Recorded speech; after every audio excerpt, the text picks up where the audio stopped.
आज हम चर्चा करेंगे कि द्रौपदी मुर्मू को राष्ट्रपति कैंडिडेट बना के जिस प्रकार से मोदी ने भाजपा के समर्थन और एनडीए समर्थक पार्टियों का सहयोग लेके और एक आदिवासी महिला को महामहिम, भारत के महामहिम के तौर पर स्थापित कर दिया, ये मोदी के लिए मास्टर स्ट्रोक है। और इसके साथ साथ ही इस निर्णय से राष्ट्र का हित है और इससे हिंदू हित भी जुड़ा हुआ है। तो इन सारे विषयों पे हम आज चर्चा करेंगे, किस प्रकार से इस विषय से राष्ट्र हित जुड़ा हुआ है, किस प्रकार से ये सामाजिक तौर पर समाज के लिए और भारतीय समाज के लिए हितकारी साबित होगा। इसके साथ साथ में ये हिंदू समाज के लिए भी बहुत हितकारी साबित होगा। और मोदी कि चूँकि एक राजनेता है, भाजपा एक राजनीतिक पार्टी है, तो एक राजनीतिक तौर पर भी भाजपा को इसका काफ़ी फायदा होगा, काफ़ी लाभ पहुंचेगा। इन सारे विषयों पे हम चर्चा करेंगे, तो बने रहिए हमारे साथ। नमस्कार, मैं हूं अमित कुमार, स्वागत है आपका कीर्तिमान भारत न्यूज में। अगर अभी तक आपने हमारे चैनल को सब्सक्राइब नहीं किया है ना, तो कर लीजिए और बेल आइकॉन को दबा के ऑल को सेलेक्ट कीजिए ताकि सभी वीडियो का नोटिफिकेशन आप तक आसानी से पहुँच सके। भारत के महामहिम एक महिला, और वो महिला भी एक आदिवासी समाज से आने वाली महिला, ये कल्पना करना भी कुछ दशक पहले और कुछ सदी पहले कल्पना में भी ये चीज़ नहीं आती होगी। लेकिन प्रधानमंत्री नरेंद्र मोदी ने जिस प्रकार से अपनी उच्च विचार का एक सोच दिखाया, अपने सोच के कारण एक भारत और श्रेष्ठ भारत बनाने के लक्ष्य के कारण आज एक आदिवासी महिला को राष्ट्रपति कैंडिडेट बनाया और उसको राष्ट्रपति चुनाव के घोषणा होने के बाद, जीत की घोषणा होने के बाद अब द्रौपदी मुर्मू भारत के राष्ट्रपति बन चुकी है। तो जहाँ इस विषय पे आप ये मत समझिए केवल ये एक छोटा सा फैसला था, ये फैसला इतना बड़ा है कि ये भारत के हित में, इस राष्ट्र के हित में बहुत ही महत्वपूर्ण निर्णय है। और ये मोदी राजनीतिक पार्टी से जुड़ा हुआ है, तो ये राजनीतिक फैसला तो है, ये भाजपा को काफ़ी राजनीतिक लाभ पहुंचाएगा ही। इन सारे विषयों पे हम आज चर्चा करेंगे, किस प्रकार से पहले ये सामाजिक तौर पर ये भारतीय समाज के लिए लाभकारी है और फिर राजनीतिक तौर पर किस प्रकार से ये भारत के मोदी के लिए और भाजपा के लिए लाभकारी होगा। दरअसल आपको पता होगा कि अपने देश में जो आदिवासी समाज है उनकी जो वोटर की संख्या है वो लगभग 9% के आसपास है। ये आदिवासी समाज के लोग अधिकतर झारखंड में, छत्तीसगढ़ में, उड़ीसा में, महाराष्ट्र में, गुजरात में, राजस्थान में, इन राज्यों में रहते हैं। और इसी साल के अंत तक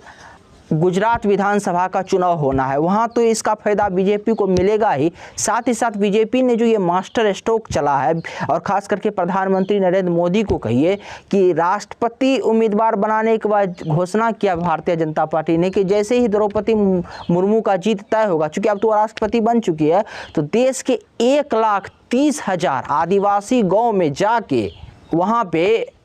द्रौपदी मुर्मू को जो भाजपा ने राष्ट्रपति पद के उम्मीदवार बनाया, इसको लेकर जश्न मनाया जाएगा। देश के 1,30,000 गाँव, वो ऐसे गांव को चुना है जो आदिवासी गांव होगा, वहाँ पे द्रौपदी मुर्मू का फोटो लगाया जाएगा, पोस्टर लगाया जाएगा। इससे क्या हुआ कि आदिवासी समाज में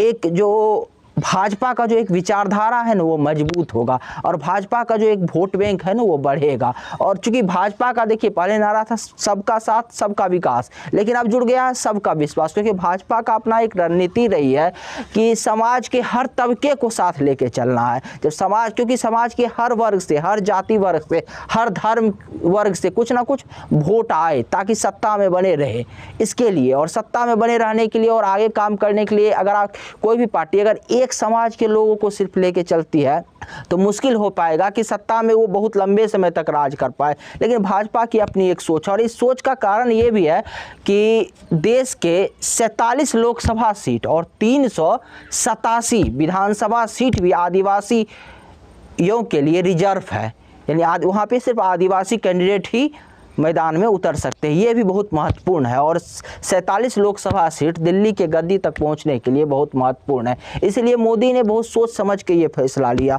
और इस फैसले के पीछे जो एक बड़ा कारण है वो हिंदुत्व भी है। अभी देखिए जो आदिवासी समाज के लोग हैं ना और ख़ास करके जो दलित समाज के लोग हैं ना, उसको एक षड्यंत्र तो ये चल रहा है कि उसको किसी भी प्रकार से हिंदू से अलग कर दिया है, उसको किसी भी प्रकार से हिंदू में फूट डाला जाए और आदिवासी को अलग कर दिया जाए, दलित को अलग कर दिया जाए ताकि हिंदू कमजोर हो जाएगा। दूसरा कारण यहाँ पे ये भी निकल के आता है कि आदिवासी समाज में अनुसूचित जनजाति जहाँ जहाँ पे इनकी संख्या अधिक है वहाँ पे धर्मांतरण बहुत अधिक होता है। वहाँ पे ईसाई मिशनरी बहुत सक्रिय है और ईसाई मिशनरी सेवा के बहाने आते हैं और वहाँ पे इन लोगों का धर्मांतरण करवा देते हैं। धर्मांतरण कोई नया मामला नहीं है, बरसों से, यानी आज़ादी के से पहले से, जब से अंग्रेज यहाँ पे राज कर रहे तब से यहाँ पे धर्मांतरण का काम चालू है और लगातार ये काम चल रहा है। अब ये देखिए ईसाई मिशनरी किस प्रकार से जो आदिवासी क्षेत्र में जाते हैं और धर्मांतरण करा देते हैं। मतलब किसी आदिवासी क्षेत्र में गए, वहाँ पे कुछ लोगों को पैसा के जरिए खरीदा, कई हथकंडे ये लोगों से तो अपनाते हैं, लेकिन कुछ लोगों को पैसा के जरिए खरीदा, एक दो लोगों में पेट बढ़ाई जो इस समाज से है, उसको हिंदू समाज के बारे में कुछ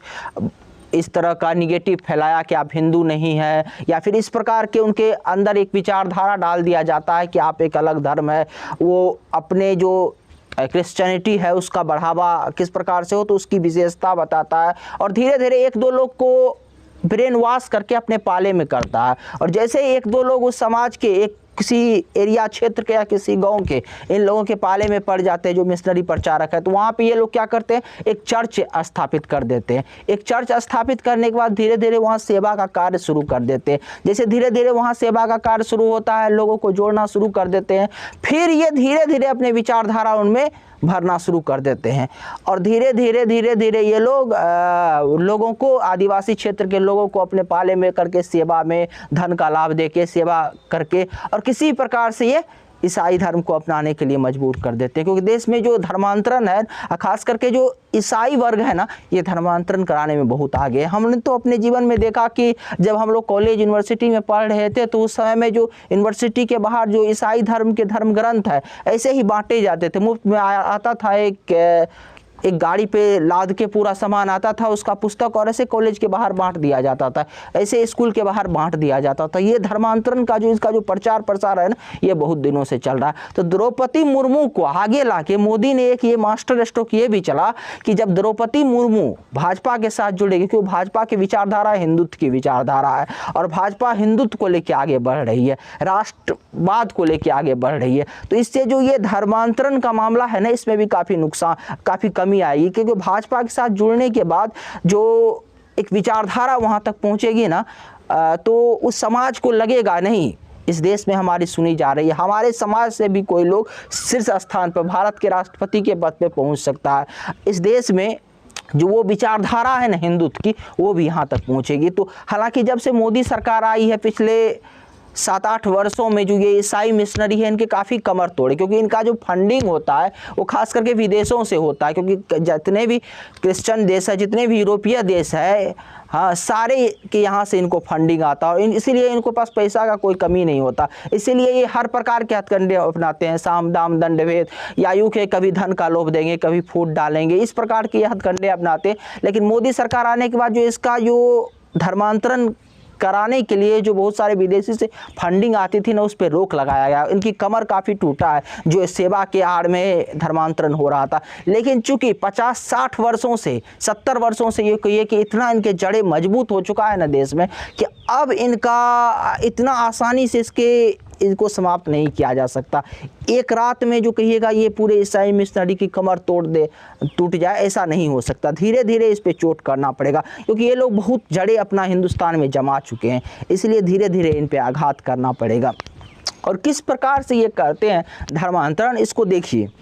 ये देखिए हिंदू देवी देवता, ये देखिए हिंदू देवी देवता के चित्र को आगे बढ़ा देते हैं और आदिवासी समाज के लोग को बहलाते फुसलाते हैं कि आओ देखो ये हिंदू देवी देवता और जीसस में कोई फ़र्क नहीं है, इस प्रकार से उसको चर्च में बुलाते हैं। और एक तस्वीर तो ये देखिए किस प्रकार से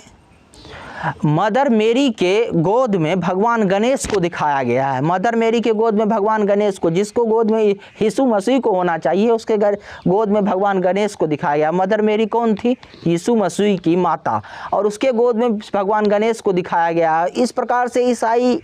समाज के लोग जो है ना, आदिवासी समाज को अपने ओर आकर्षित करते हैं। उनको बताते हैं कि जो ये हिंदू देवी देवता है ना, जो ये भगवान गणेश है ना, ये भी कहीं ना कहीं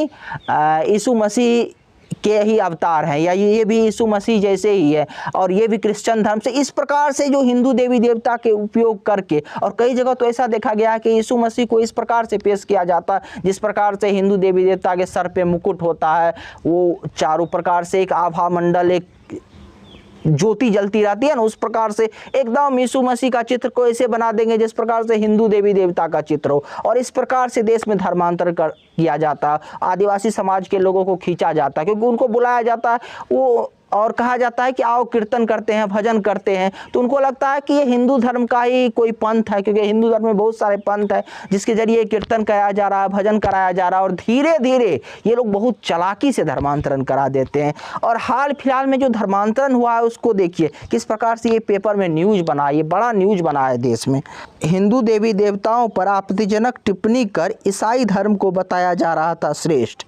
अगला देखिए, देवी देवता नहीं ईसा मसीह करेंगे तुम्हारा उद्धार, ऐसे कहा जा रहा है आदिवासी समाज के लोगों से, दलित समाज के लोगों से। अब देखिए, यूपी में लोगों को ईसाई धर्म अपनाने के लिए उकसा रहा था शख्स, हिंदू देवी देवताओं पर टिप्पणी से गुस्साए लोगों ने दर्ज कराया मामला। बताइए, ईसाई धर्म अपनाने के लिए यूपी में लोगों को उकसा रहा था। देखिए आगे हेडलाइन देखिए, ये पिछले 1-2 साल का सारा हेडलाइन है जो देश के प्रसिद्ध अखबारों में छपा है। इस प्रकार की घटना, किस प्रकार से ये लोग तांडव मचा रहे हैं, किस प्रकार से ये लोग धर्म परिवर्तन करा रहे हैं। आगे देखिए, पैसे का लालच देकर धर्म परिवर्तन कराने की कोशिश, कासगंज में ईसाई धर्म प्रचारकों पर मुकदमा। तो ऐसे बहुत सारे हेडलाइन छपे हैं कुछ दिनों में जिस प्रकार से ये मिशनरी धर्म परिवर्तन करा रहे हैं। इन सब के लिए आवश्यकता है कि द्रौपदी मुर्मू को आगे लाया जाए, और ईसाई आदिवासी समाज से ही किसी महिला को आगे लाया जाए, उनके लोगों को ही आगे लाया जाए, और उनके जरिए वहाँ तक मैसेज दिया जाए, आदिवासी समाज में मैसेज दिया जाए, ताकि वो एक साथ रहे, ताकि वो अपने आप को समझ सके, आदिवासी जो संस्कृति है उसको समझ सके, और वो जो हिंदू संस्कृति है उनसे वो घुल मिल सके, उनका धर्मांतरण किसी भी प्रकार से रोका जा सके। 2 लाभ है, एक तो मोदी का अपना एक राजनीतिक लाभ भी हो गया भाजपा का, क्योंकि जब वो सबका साथ सबका विकास की बातें करती है और सबका विश्वास, जब वो 80% हिंदू का बातें करते हैं तो उसमें आदिवासी समाज के लोग भी आ जाते हैं। इसी प्रकार से दूसरा, खास करके देश में भी 3 राज्य जो ईसाई का ईसाईकरण हो गया, जहाँ पे ईसाई बहुसंख्यक हो गए हैं, नागालैंड, मिजोरम और मेघालय, ये राज्य अभी यहाँ पे ईसाई बहुसंख्यक हो गए हैं। तो इस प्रकार से ये लोग, ये जब अपने बहुसंख्यक यहाँ भारत में हो जाएंगे तो ये अपनी विचारधारा को यहाँ पे सेट करने लगेंगे, और ये ईसाई लोग ही हैं जो धर्मांतरण का सबसे अधिक विरोध करते हैं, क्योंकि इसके पास पैसा है, इनको विदेशों से फंड मिलता है, सारे यूरोपीय देश से इनको फंड मिलता है, इसके पास धनों का कोई कमी नहीं है। इसलिए आवश्यकता है कि अब समाज के निचले तबके में बैठे लोगों को, जो हाशिए पे जो समाज रहा है वर्षों से, सदियों से, उसको अब ऊपर लाया जाए, और उसको जोड़ के एक भारत और श्रेष्ठ भारत बनाया जाए, और नेक भारत बनाया जाए, जहाँ पे हिंदू धर्म हो, भारतीय संस्कृति का पताका विश्व के चारों कोनों में फहराए। ये अब आवश्यकता है। इसीलिए द्रौपदी मुर्मू को चुनना